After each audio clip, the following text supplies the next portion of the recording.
ప్రెగ్నెన్సీలో పీడియాట్రిషియన్ అసలు ఈ రోల్ ఎంత మట్టుకుంటుంది మ్యామ్ అసలు?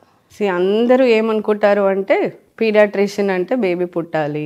సో చాలా మందికి తెలియని రోల్ ఏంటి అంటే బేబీని ఆల్రెడీ కడుపులో ఉంది కదా pregnant women, so she has to take care of the baby 9 months.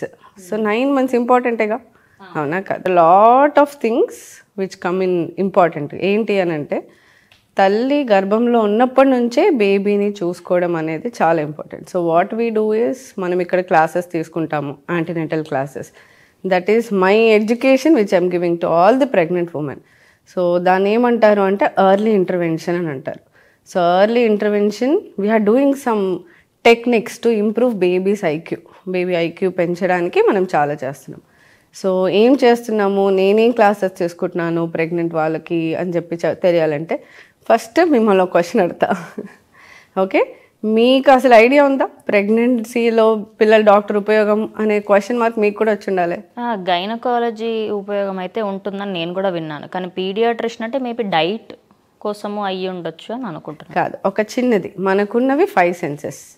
5 sensesలో touch, vision అంటే చూపు, వినికిడి, స్మెల్ అండ్ దెన్ టేస్ట్. ఈ 5లో అన్ని సెన్సెస్ బేబీలో మనం స్టిమ్యులేట్ చేయొచ్చు, ఒక్క విజన్ తప్ప. సో అంటే చూపు చూడడానికి బేబీ బయటికి రావాల్సింది. 10 వారాలు అంటే 10 weeks నుంచే బేబీకి స్పర్శ అనేది తెలిసిపోతుంది.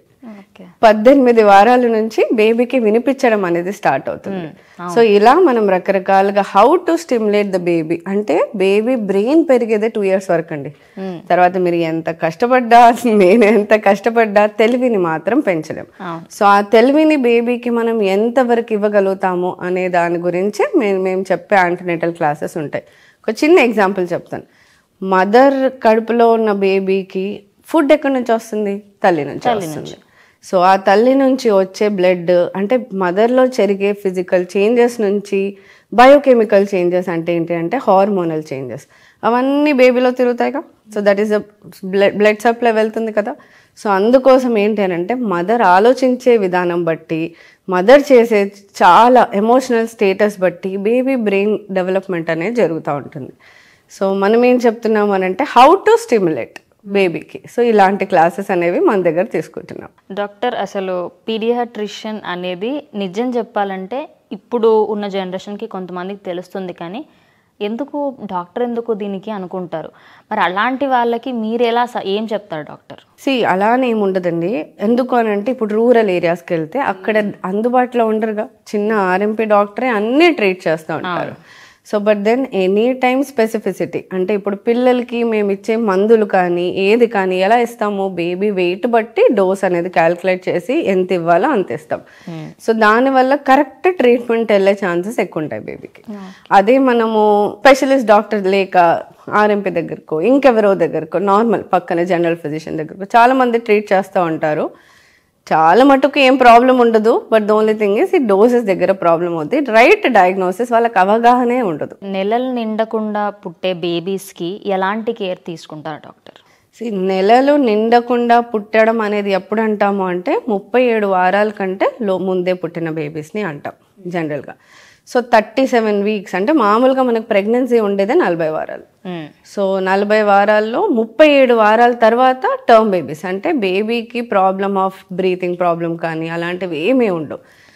దానికంటే ముందు పుడితే ఏమవుద్ది, అవయవాలు కనిపించడానికి కరెక్ట్గానే ఉండొచ్చు, కానీ తొందరగా పుట్టడం వల్ల మెచ్యూరిటీ ఆఫ్ ఈచ్ ఆర్గన్ సరిగ్గా ఉండదు.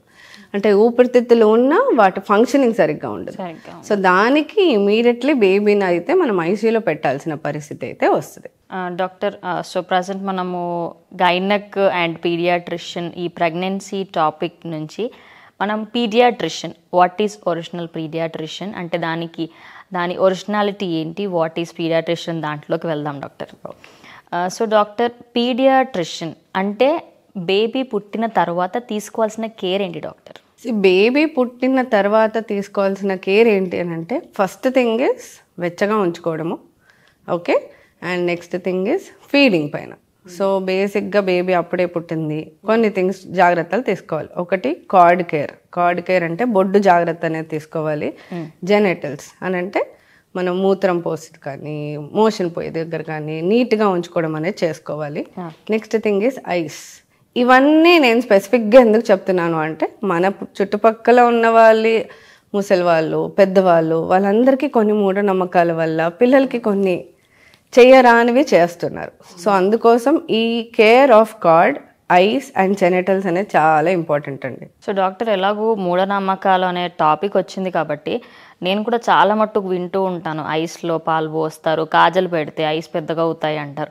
అవన్నీ నిజంగా జరుగుతాయా డాక్టర్? అసలు మీరు కూడా విని ఉంటారు ఇప్పటి వరకు? వినడం కాదు, చాలా మంది బేబీస్ కాంప్లికేషన్స్తో తీసుకొని వస్తుంటారు.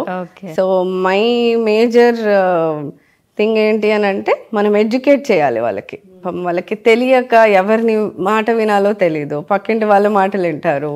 సో ఇంకా పెద్దవాళ్ళు ఉంటారు, వాళ్ళు ఇది చేయాలి అని చెప్తారు. సో చాలా అలా మూఢనమ్మకాలు కొన్ని ఉన్నాయండి.